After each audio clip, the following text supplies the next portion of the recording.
Hello everyone, today in this video we will discuss how to fix fast charging not working on Realme 16. Let's start the video. First of all, if you want to fix this problem, so just click and hold side power button, restart device, and swipe up. You will see restart device from here.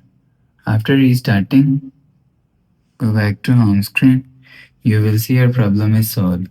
But if it not solved, so check your charger. After check your charger, you will see your problem is solved. But if it not solved, so enable fast charging. After enable fast charging, you will see your problem is solved. But if it doesn't fix this problem, go to app library and click on settings app. Now in setting, scroll down to and click on system and update and click on software update. You will check your software update is latest. If it not latest, update your software latest. After update software latest, go back to home screen. You will see your problem is solved. So that's how you can fix fast charging not working on Realme 16. If you like the video, please subscribe. Thanks for watching.